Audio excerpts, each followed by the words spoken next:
I love Mario Party.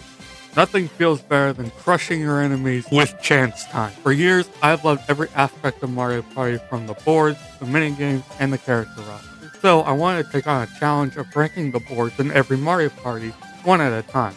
I'm starting with Mario Party 8 because it was the one I grew up with, and it's easy to talk about because of that. Mario Party 8 has some really good boards, but also some really meh maps as well. But it's still Mario Party, so it's pretty hard to not be fun, unless you're playing Mario Party 9 or 10. I'll be ranking them based off of how fun they are, how well their gimmicks work within the context of the game, and their theme. So, without further ado, let's go. Now, easily the worst board in this game has to be King Boo's Haunted Hideaway. The gimmick of this board is that you have to go through a maze of rooms to find the star that's randomly generated. Sometimes it can make it very tense as to who will get to it first, which is where the fun comes in. Because when a player finds one, all players are launched back outside the mansion and the star is moved. There can be times where someone finds the star and because they don't have 20 coins to buy it, everyone knows where the star is, so it's a giant race just to get there in time before someone else buys it. However, most of the time what ends up happening is that because they're randomly generated, each room may or may not have a star, so you're just running around the mansion like a chicken with his head cut off, just trying to figure out where they put the star. There's no strategy involved here. There are spaces that can make this kind of crazy, like the mirror that swaps spaces with another player, but for the most part, it's just far too luck dependent to make for a great board in this game. Some of the items also help with this, like the coin stealing vampire candy and the spring candy that allows you to go to other players' spots. But aside from that, it just could have been a little bit better. The theme is very nice though. Next is DK's Treetop Temple. The most interesting thing about this board is that it revolves around vertical progression. You start at the bottom and then climb your way towards the star. The problem with this map is that the star really only spawns in a few places and there really isn't much difference in the direction that you go. So it often feels like the game is just repeating itself over and over. This is a problem with some of the maps in this game, but it's felt the most here because there's no real standout gimmick. Sure, there are branching paths for item shop and other spaces that can launch you forward that are specific to this board. I think the best way to explain the fault of this map is that there's very little versatility to it because of the lack of many routes. The music at least is very nice. It's fun to watch your characters traverse the land with all the world integration with things like the cannons, wooden slide, and restless natives who steal your coins.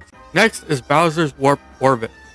This map has the gimmick of the exclusive items with the Bowser candy and Bullet Bill candy. In this game, the way that you win is by stealing stars from other players.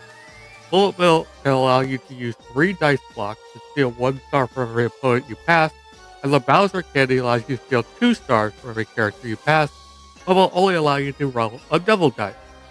Probably the biggest problem with this, however, is that you often just get into a circle because that's what the map is shaped like, but also because if you pass a person who is 1 or 2 spaces behind you when you're finished with them, then they will most likely hit you right after. It's a constant back and forth that is only really helped slightly by the board's mechanics. There are 2 spots on the board where you go on a split path, and when you land on certain happening spaces, Bowser will flip the direction that you're going. But this event in particular happens so infrequently that it often doesn't impact your play all that much. The visuals are very cool, being clearly inspired by Mario Galaxy, and it's a fun idea for a board overall. I just think that the execution could have been a little bit better. And now for the verse of the day. Isaiah 25:1 says, O Lord, you are my God. I will exalt you, I will praise your name, for you have worked wondrous plans formed long ago in perfect faithfulness. In third, we have Goomba's Booty Boardwalk.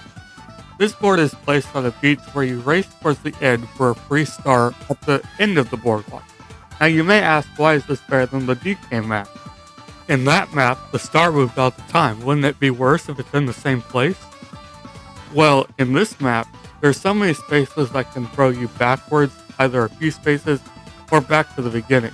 The music is nice, The dolphins that take you forwards are a nice touch, but the thing that holds this one back is the star that is free. If you pay 20 coins for the star like in the other map, it would add far more suspense to the game and put more importance on the minigame. Most of the time, because the star is free, people often buy multiple double or triple candies to just jet towards the end and past all the spaces that will throw you backwards because they don't have to reserve coins for the star. This economical imbalance decreases the tension in this game.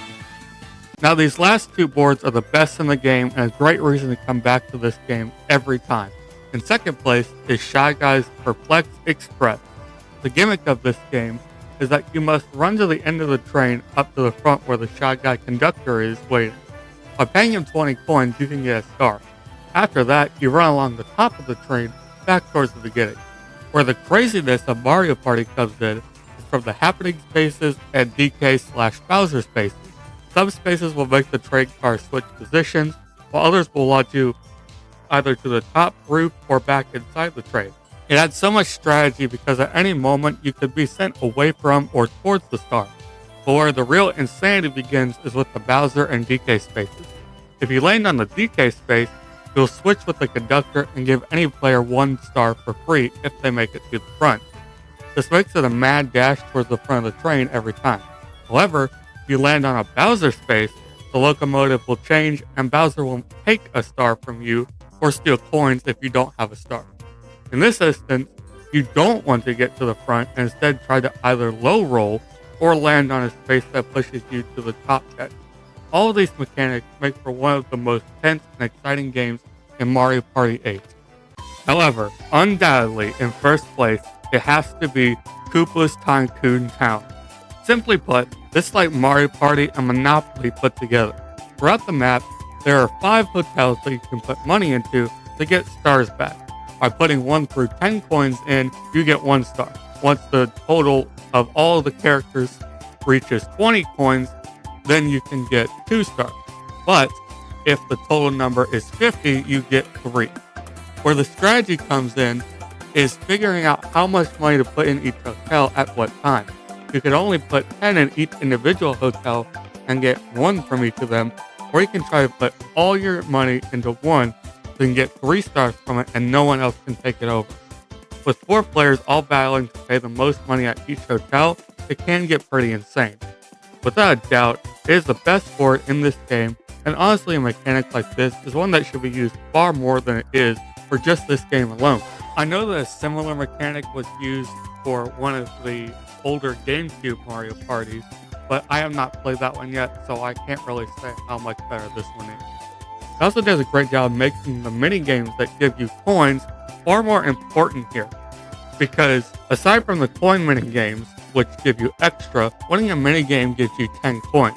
So after winning 1 mini game, you could easily get 2 stars out of a building because you start the game off with 10. This is also a board where increasing the number of turns makes it far more insane. Typically, I will do either a 10 or 15 turn game, but if you do more than that, it's not impossible for a single hotel to reach between 50 and 100 coins for sure. So that's my list. What do you think? Are my opinions based or do you disagree? Let me know in the comments below and tell me which Mario Party you think I should rank next. Maybe once I'm done them all, I will rank all the boards in a row. Won't that be crazy? Thanks for watching and I'll see you all next time.